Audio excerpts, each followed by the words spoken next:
performance compared to students whose families did not participate. In a family survey, 94% of parents were near unanimous in their belief that APTT meetings involved how they helped their child with schoolwork. It's not live. In the survey, 92% of parents said that the meetings made them feel more confident in their ability to support their child's education. Has anyone? There's no video on you guys. We got it pointed at the perch. Okay. So just, do whatever you need to do. We're not live. Okay, perfect, good. thanks. Thank you so much. Has anyone ever had any parents reach out and say similar things to you all? Weird? You're going to use that word. I didn't say weird. What'd you say? Has any of your parents reached out and said similar things to you all? I heard weird. I'm sorry. Okay. Is my eye lazy? Look at me. In a survey, 90% of teachers believe that APTT meetings help get families more engaged in their child's education and believe that they helped build relationships with students and families. Do you guys feel like that's something that you all experienced last year as well? Absolutely. Being that, so I'm gonna put this, in this role, I'm able to work with parents and, forgot the question. It's okay. Also in that survey, 70% of teachers agreed or strongly agreed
Good evening, Roadrunners, and welcome to our Park and Hulet ROOST EDTALK.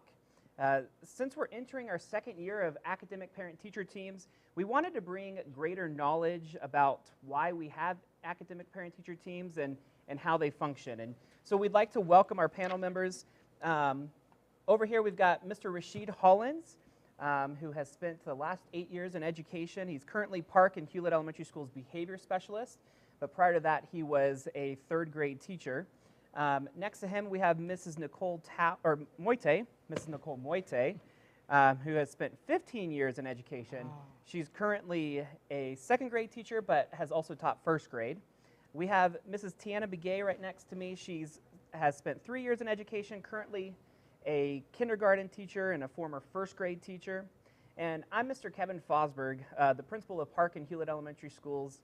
I've spent the last 10 years in education, but formerly I taught third grade before becoming a principal. And so I will be your moderator tonight. Please be sure to ask any questions via the chat, or you can email Mrs. Tao at ntao@holbrook.k12.az.us if you have any questions regarding what we talked about tonight. So before we begin, I wanted to provide you with some background of APTT. Now, 2 years ago, we met as a team of teachers, and some of these folks here were sitting on that committee as well, and we performed a comprehensive needs assessment. And one area that stood out to us was apprehension from not only site council members, but teachers as well, to discuss student data and provide meaningful resources to overcome student deficiencies. And as we searched for ways to kind of overcome this, we found academic parent-teacher teams. Now, through a partnership with WestEd, we have chosen this research-based strategy to increase student achievement and family engagement, especially in a post-COVID environment. Now, research tells us that students with highly engaged families attend school regularly, have stronger social skills, earn higher grades, graduate from high school, and go on to college or another post-secondary program. We also know that children only spend 20% of their waking time annually in a formal classroom, leaving 80% of their time to explore and enhance their learning interests in non-school settings. Now, we understand it's a shift from what we've been used to, but I'm hopeful that we can find value in APTT and that we can answer some of the questions that you may have regarding APTT. So let's kick off our discussion. Mrs. Moite, the first question's for you. Could you explain to us the flow of an APTT meeting? Sure. So the point of APTT is to actually build a partnership, not only with the teacher, but with the families, parents who come in. So we start off with a get to know you. We have the teacher introduce themselves, and then it's really good because I feel like we don't often get that piece. And so once we do that get to know you, then we encourage the families to work together in some sort of a team building activity. After we do that, they learn a new skill, and we talk about the importance of the skills. So at that time, we present graphs for them to look at, as well as so you can see where your child is in relation to the rest of the class, really because we need to know what is the importance. Why did we choose this skill? And then once we do introduce that skill and the importance of it, we're going to teach you some sort of an activity. And the activities are always going to be hands-on, engaging activities for you to take home and participate in with your child. After that, you're given the time to set goals, to work with the teacher and come up with an attainable goal for your child in that specific skill or skills in reading and math. You are also, after you set the goal, then given the opportunity for you to set up an individual conference to talk with that child specifically in any concerns or thoughts or things that you need to know more about in relation to your own child, which then follows us into the next meeting, and we touch base in the skills, introduce new skills, and continue in that way. Awesome. Thank you, Mrs. Moite. Yes. As a follow-up, Mr. Hollins, what about parents who are feeling apprehensive about group meetings where they have to participate in, team building and discuss their students' current academic progress? So I want to share this real quick. Icebreakers are challenging. I get it, and they're uncomfortable. But that is the purpose of an icebreaker. They teach us how to get out of our comfort zone so that we can grow. That's the purpose. Once the comfortable zone has been stretched, the goal is that we can be ready and focused on the engaging activity. As an educational institution, we teach students the importance of working collaboratively. Every single day, we want our students to work with each other, learn how to problem solve with each other, learn how to share ideas with each other, and grow from each other. And so it's really important for the students to see their parents doing the same thing. And if students see their parents working collaboratively, then they understand the importance and they realize that this is a skill that goes beyond the school. It's a skill that you're going to use in your working environments or in life in general. So I think that that's the benefit in terms of working together in these team building activities or as collaborative teams. Now, when we talk about academic progress, that's challenging, right? To look at students' data, to look at your student in regards to the class as a whole. And again, we want to pursue excellence. And so it is not supposed to be easy. Nothing in life that's worth even pursuing is easy. And so reading data or seeing the hard truths, we want parents to be able to be engaged, to have those hard conversations so that they can see growth in their students. It's just a partnership, honestly. And so at the biggest takeaway or the biggest takeaway I want parents to know is that they have to realize that it's a vital role that they play when they come to the classroom and they read the data and that they discuss the data with the teachers, and then that they come up with collaborative ways to help improve student success or student achievement throughout the school year. And what's kind of our expectation with the data, Mr. Hollins? Like, are we expecting parents to set specific numbers, or is that more open to where the student is currently? And So collaboratively, we want them to talk to the teacher and set a realistic goal, right? Something that is attainable for each and every student depending on where they start in the school year. Every kid's different. Every person in the world is different. And so it's important for the teacher and the parent to say, well, what's realistic for this student? Maybe just growing in one specific area a couple of points is going to be enough for that student for them to be successful, for them to be able to celebrate growth at the end of the year, and for it to be attainable. We don't want them to come to these meetings and set these goals and find that each kid doesn't meet the goal at the end of the year. No, we want to celebrate growth. We want to celebrate each and every student and the success that they are able to attain. But ultimately, by parents coming to APTT meetings, it shows the students that, guess what? If parents can work collaboratively, so can I, and that's the start of success of the school year. Thank you for sharing that. And then just another follow-up question to that is, as teachers, we look at data all the time, and we're setting goals all the time. What kind of support do we offer, and this can go to anyone in the panel, but what kind of support do we offer to parents who maybe aren't as comfortable or aren't sure really how to set those goals? I think just the teacher being there as a resource, because parents don't set goals typically for their children, and we do, and we don't want to just expect parents to be able to do it on their own. So just the teacher is there, floating around the room, helping you. You shouldn't ever be scared to ask how to set a goal and make it attainable, that kind of things, because the teacher's there to help you. Perfect. Yeah. I'd like to say that in the kindergarten grade level, we use something called, we do the skill of subitizing, and a lot of parents don't know what that is, so we teach that.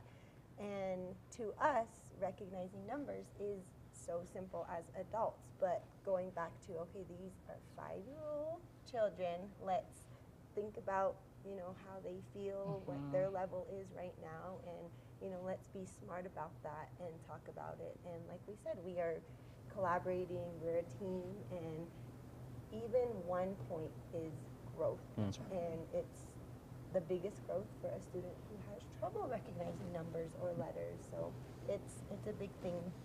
Good, thank you. And also, when we look at data, that's something that's part of a teacher or anyone that works in education. That's part of our job description. But we take this data and we use it to build bigger goals for not only a classroom, but for a grade level. and then we use those grade level goals for school-wide goals, and they influence us as a whole school district. And again, that is reflected in the state. And so it's really important to understand that what you're doing in the classroom in regards to APTT, it has a bigger impact. And it goes further than you ever know. And so working together, it's so important, it's so vital. We as admin and teachers and educators, we use it to help each student be successful as they grow each and every school year.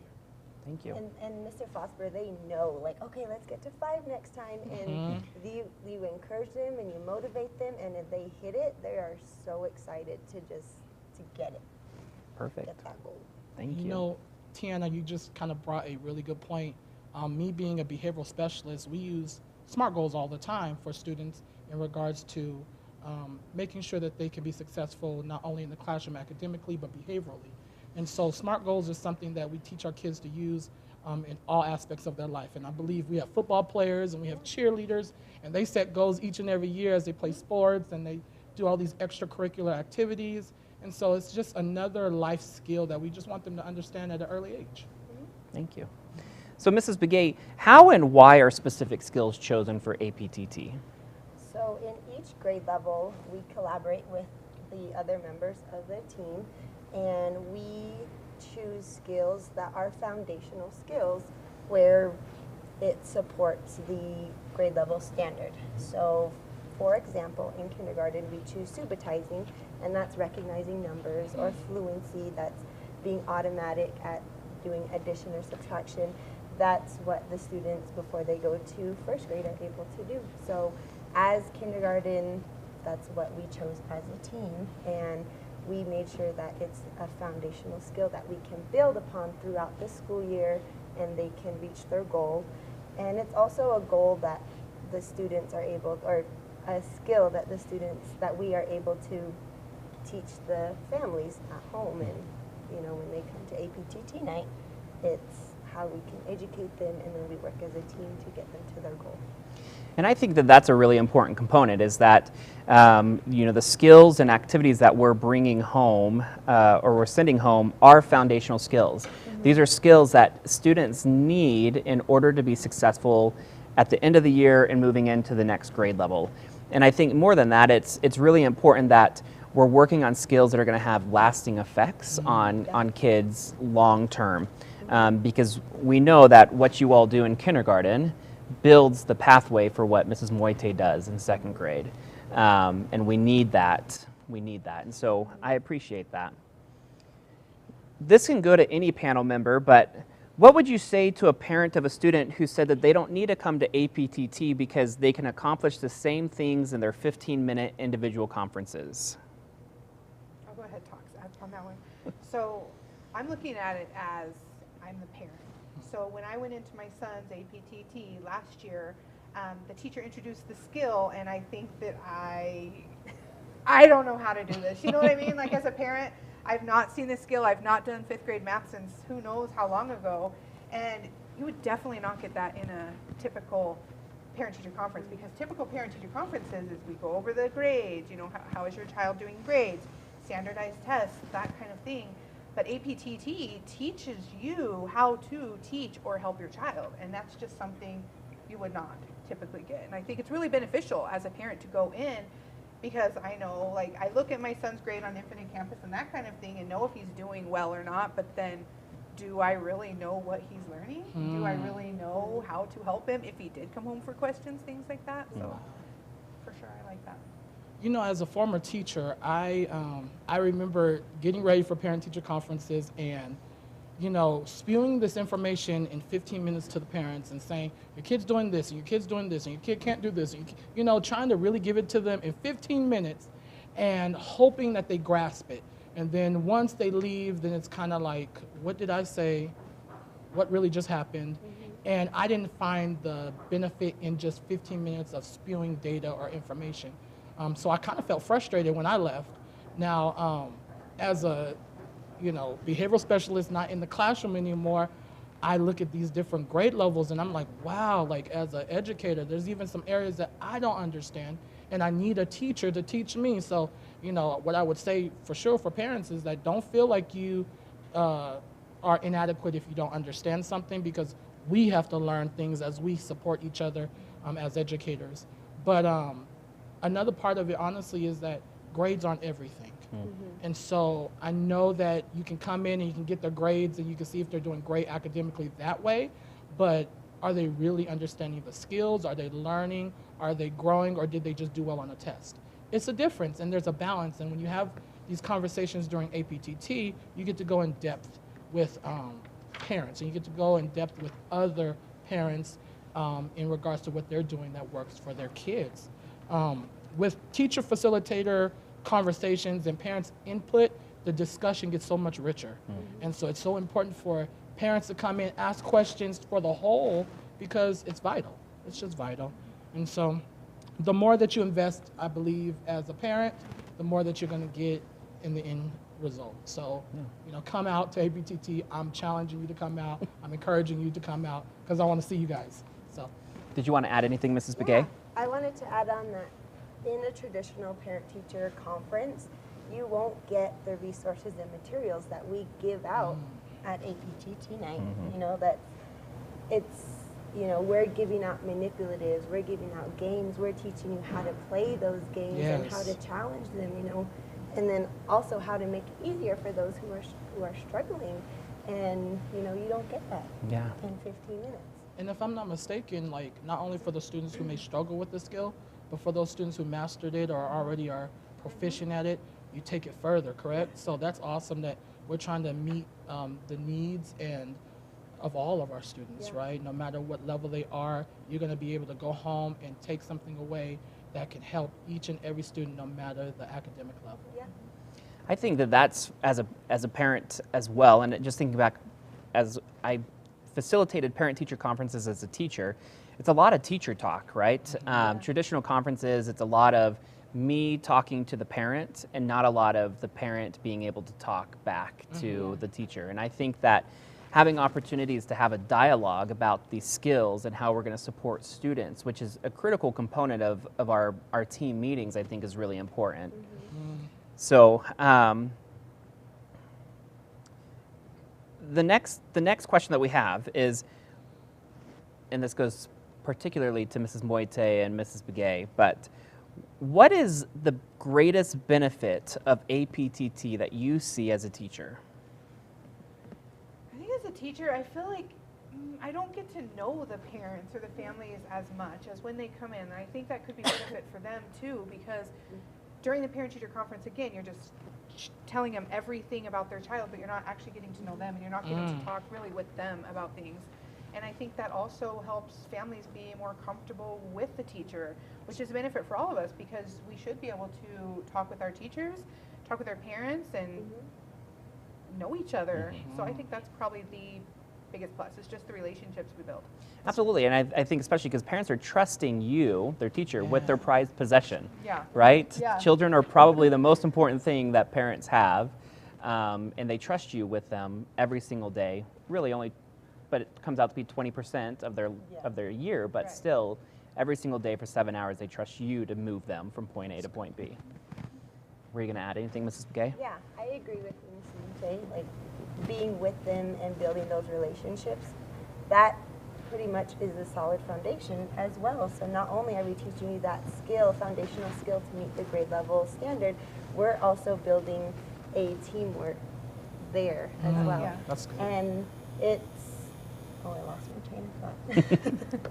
It's, what's I gonna say? The students, when they come back and they come back into the classroom, when you see the growth that they are working at home, it brings out a different kind of happiness within them. Like, oh, we're doing this at home. Or, oh, Ms. Begay, I got this one at home.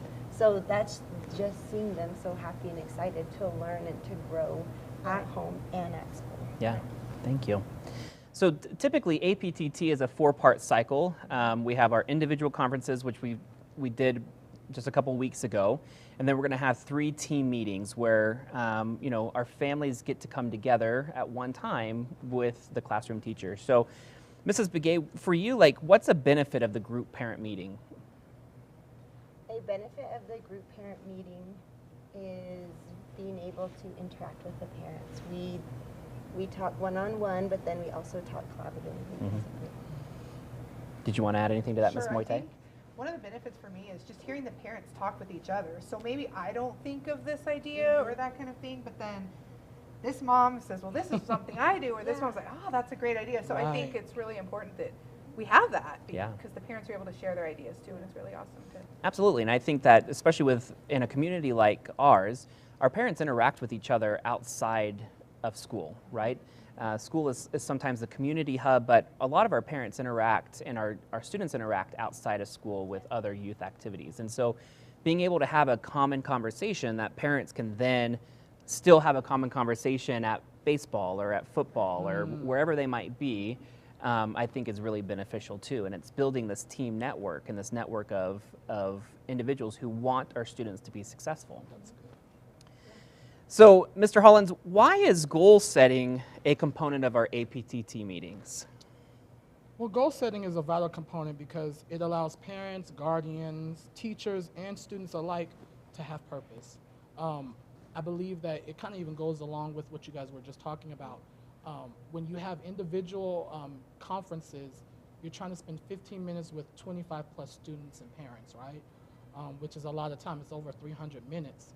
But when you can take 75 minutes to just dive deep with a whole group, right? Say the same thing, because there's been times where I might have said something to the first parent that I forgot to say to the second.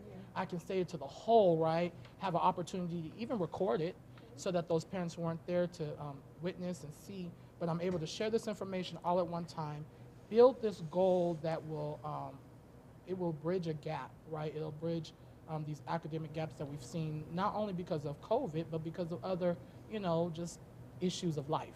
And so for me, I think about when you set a goal, right? You are intentional about making a plan, right, to meet that goal.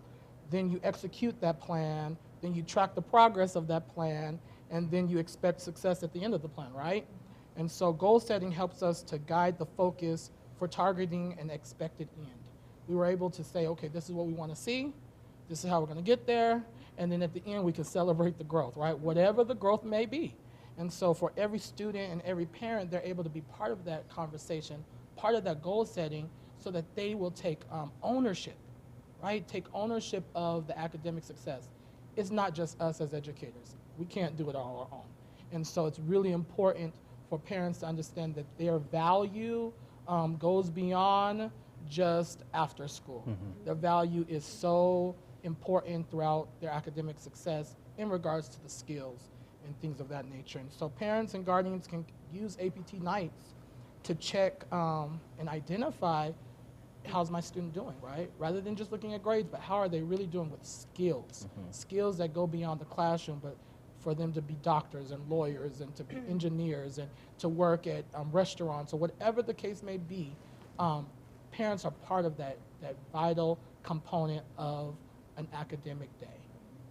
Absolutely. Thank you so much for sharing that. You're welcome. You know, I think that we recognize that there's many who are going to say that APTT and the APTT model just doesn't work, right? And it was very deliberate to us as a school and as a school community to pick a model that has some research backing to it and some research base to it. And the organization kind of behind APTT is called WestEd, and they collected some evidence as well as an independent evaluation organization, and they indicated that the APTT model positively impacted student achievement as well as family engagement, as well as teacher-family relationships, which is really one of the biggest goals here, right? We want to build stronger relationships with our families while also increasing student achievement. So I just wanted to share some things from their findings. And they said students whose families participated in APTT meetings had statistically significant academic performance growth compared to students who did not. One of the best ways that we kind of gauge academic performance would be through our MAP assessments or through our state assessments. And so one thing that their study had found is that students who participated were significantly better, had better scores than those who did not. In a family survey, they found that 94% of parents were near unanimous in their belief that APTT meetings improved how they helped their child with schoolwork. And in this same survey, 92% of parents said that the meetings made them more confident in their ability to support their child's education. We heard that from Mrs. Moite tonight, where going to the meetings helped her feel more confident in being able to help her son be successful. In a survey, 90% of teachers believe that APTT meetings helped get families more engaged in their children's education, and they believe that they helped build a relationship with students' families. And I think that we, again, heard from our panelists today that they feel like they've gotten stronger relationships with families through this initiative. Also in that survey, 70% of teachers agreed or strongly agreed that student growth data from APTT foundational grade level skills demonstrates that implementation of this family engagement strategy has improved student achievement results. You know, and I really want to kind of share, because I'm going to brag on kindergarten a little bit, because I know the numbers off the top of my head, but I know that I could sell the success with all of our grade levels. And that is, you know, last year kindergarten worked on several different skills. Some of them were like nonsense word fluency and those sorts of things, which is a critical early reading component. And at the end of the last year, when students took their Acadience test, which used to be known as the Dibbles test, in the kindergarten, less than 10% of their students were well below benchmark. Wow. So compared to previous years, you know, where it was 30, 40% well below benchmark, which could have been because of COVID, this particular year, only 10% of those students were well below benchmark, which is just amazing. And it shows that through those partnerships and through the interventions that we put in place in school, as well as what parents are helping us do at home, those kindergartners are on a good trajectory to be successful in second grade and in fourth grade and so on. Hashtag go kindergarten. So we really want to provide an opportunity to open it up for some Q&A. So here's a question anyone can answer. How many times will we meet for APTT and for how long? I can answer that one. All right. So throughout the school year, we will meet for 3 times, and it'll range from maybe an hour to an hour and 15 minutes. 75 minutes, yep. So it'll be 75 minutes 3 times. I believe it's October, remind me, January, and then March we will meet. Perfect. And then in there, they do also have that opportunity to make an individual conference. Individual too. conference, yeah. And that's something that we want to be really clear about tonight too, is that we are not saying that you should not meet one-on-one with your teacher, because there are opportunities for you to meet one-on-one with your teacher. But it provides opportunities for you to get resources at one solid time, and it maximizes your time as well as the teacher's time. Here's a great question. What if people have kids in multiple grades and they're at the same time? How do they pick and choose which one to go to? All right, so I'll take that one. Only because I've had that, again, because I'm a teacher and I'm supposed to be at my son's right now. And so what you do is look to the child probably that you feel like might need the most extra help. Maybe they're struggling with reading or they're struggling with math, and you want to start with them and get the information. And the teachers are going to be flexible, and they're going to make sure they get everything to you that you need. Even if you're late to their meeting, you can still get the materials. But yeah, I would say if they're at exactly the same time, and I know we try and make it to where hopefully that doesn't happen because we split them up by day and everything. But if it is, yeah, I would say go with the child of the most need first. I'll add on to that. We do have a teacher helper too in the classroom during the meeting time. So for example, I will have a teacher helper, kindergarten teacher helper, and they'll get you up to speed. And especially if they come late, right? Especially if you come late, they'll. We want you to be able to, obviously, you know, to maximize it, coming to the whole meeting would be the most benefit, right? But if you can only come to a portion, or you can't come at all and you want to follow up with the teacher afterwards, we want to get you those resources to help students be successful. And I think too that you should think beyond your own immediate household, right? Who in your extended family could help support you as well? That's true. Yeah. You know, can grandma and grandpa come? Can aunt or uncle come? Can older brother come? You know, who could come and try to help support so that you can be at both places and get those materials? Because, you know, part of goal setting, there'll be a component where, you know, it says who will be helping these students with trying to reach that foundational skill. And you want grandma and grandpa to be part of that, or uncle and aunt, or brothers, or whatnot. And so, for example, I just remember because we worked together, Mrs. Moite needed me to help out in terms of her daughter to record something outside of the school. She's someone that I know that if I ever needed something, I can reach out to her. She'll provide it or grab it from me. So as parents, you know, you can reach out to other parents and say, hey, I won't be there tonight, but can you grab it? Because I know our kids are in the same grade level. Yeah. They might be in the same class or whatnot. And absolutely do that, because, again, it makes this team so much better and stronger. So reach out when you need colleagues or friends, and we will do our best as a school system to help you out in any way we can. Perfect. Were you going to add something else? Nope, Oh, you're sorry. good. And kind of going along those same lines there is, what if I'm unable to attend because of a conflict in scheduling, but I still want the resources? How can that parent get what they need? Communication. Reach out to the teacher, and I know, see, teachers right now are already planning and already preparing to meet the needs of your kids for those APTT nights.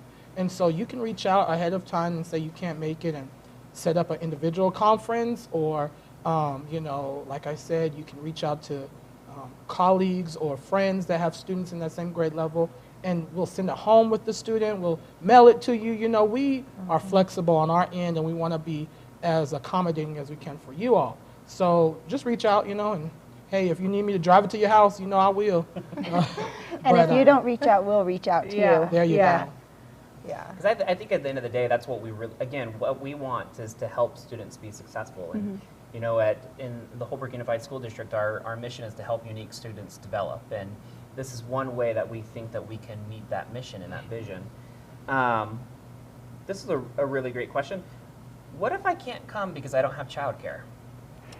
Oh, we have childcare. We do. We have childcare for APTT night. We have a room designated specifically for childcare. So yeah, you just have to let your teacher know, or call into the office and let them know that you need daycare babysitter provided for that time. Yeah. And that is, we partner with Holbrook High School's Early Childhood Development Program, and they do help support us with that. And you know, we're super lucky to have childcare. I think we do it from 2 years old on to 5th grade, right? And that is really, really important. So, you know, I think that it is a good way to try to eliminate that roadblock for you all. For sure. Perfect. As teachers, do you feel APTT is more beneficial than traditional parent conferences, and why? So I would say it's definitely beneficial, again, just to be able to work with parents and let them know what we're working on, what they can do at home, because in 15-minute conference, after you've discussed grades or after you've discussed standards, there's no time for that. So I would say It's a benefit. it for is sure. very beneficial, for sure.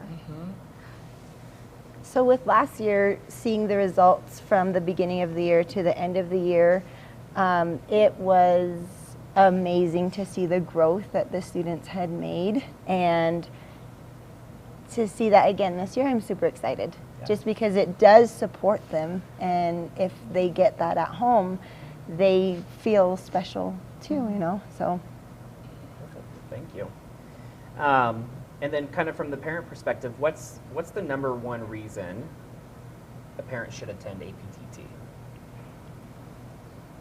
So as a parent, I did have a 5th grader last year, so my husband and I went to the APTT conference, and I had no clue. We were doing what? Prime and composite. Our kids were in the same class, and we were doing like prime and composite numbers, multiplying fractions, and we're like, what is this?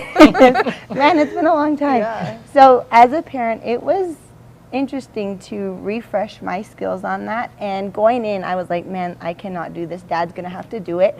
But the teacher was so involved with teaching us how to do it. And the games were so fun and so interactive that when we got home, my son was just like, let's play it. Or even every night, okay, let's play it. And we didn't go above and beyond. We played maybe 10 minutes and then we put it away, like a quick before dinner game, and then you just put it away.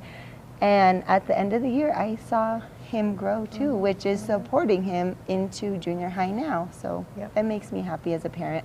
What I can speak to is that I taught your child in a sense, and I definitely taught one of your children. And so it was amazing to see how excited they were, not only in the classroom, but because their parents came to a parent night and the parent had to learn and do the same things that they had to do in the classroom. The kids really got excited about their parents having to go to school.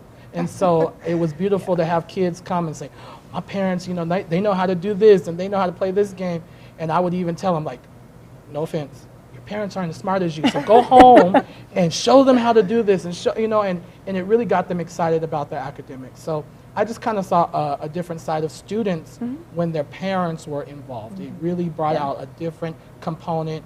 And like I said, after COVID, it's just nice to see kids excited about learning again and wanting to grow and being a part of that process. And it's not just the teacher as a sage on the stage, but it's a collaborative effort. Yeah.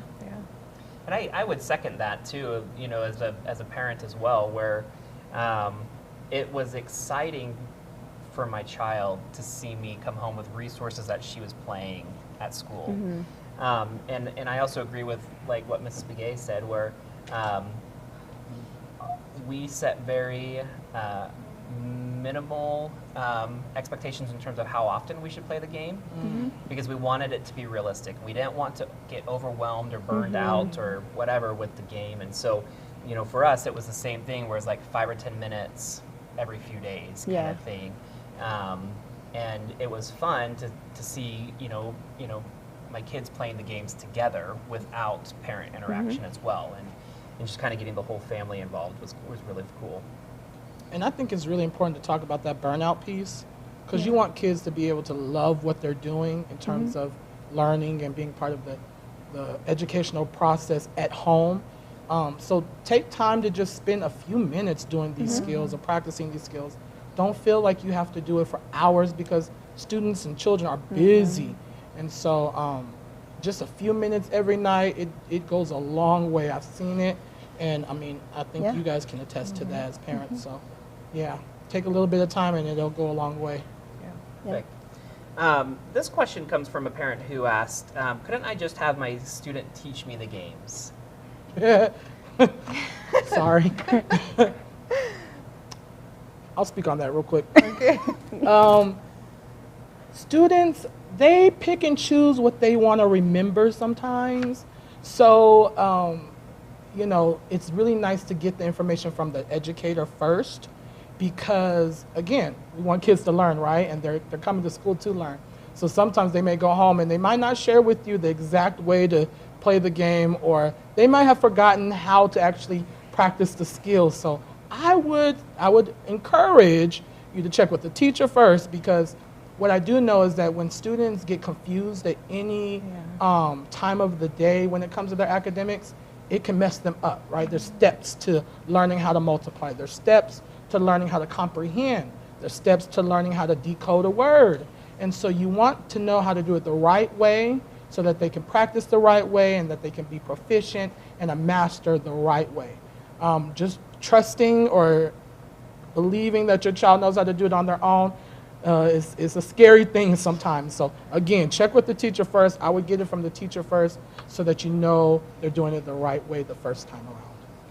And I think it's important to remember that the games is just one piece of the APTT night. You know, I think when we're looking at how much time we spend on each of the components, right? The game is a small percentage of our APTT night. There's bigger, broader conversations around goal setting and around the need for the skill and how to enrich the skill, as opposed to the games. And so I think it's important to remember that games are the takeaway from APTT, but games are not what makes APTT the night. And for kindergarten, I'm not sure you'll even get the manipulatives before you even get home. They're taking them out and be like, look what I have. Lost. Lost in translation. Yeah. And we did want to kind of I want to remind everyone as well as at Hewlett and at Park, we have 4 expectations of our students, and that is to be respectful, responsible, safe, and kind. And as teachers, especially this year, as they're implementing and starting their meetings, they're going to start with visions or expectations of how they want their meeting to run under that umbrella of our school-wide expectations. And so, you know, we're hopeful that as parents come, and we're excited for parents to come, Yes. right? Yes. We're excited that parents are excited to come. But we want this to be a meaningful event for everybody, and we want it to be engaging for everyone. And so we're going to have those expectations laid out so that parents know, just like we do with our students, what our expectations are moving forward.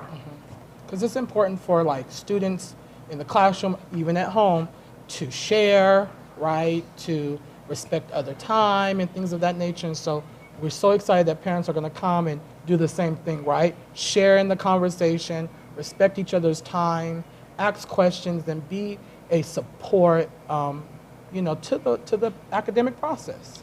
And I think there's something vulnerable about attending an APTT meeting, right? We're all getting outside of our comfort zones. I think you could ask almost any teacher in either of the schools, and they will tell you that it takes them out of their comfort zone to go in front of parents and present this information. That's right. And I know that it's not easy and it's not always fun, right? But sometimes we do things that help students be successful that aren't always easy and aren't always fun, right? And so, you know, I think that there is a level of vulnerability both on behalf of the teacher and on behalf of the parents by coming. And we just want it to be a respectful night. We want students to have an engaging time.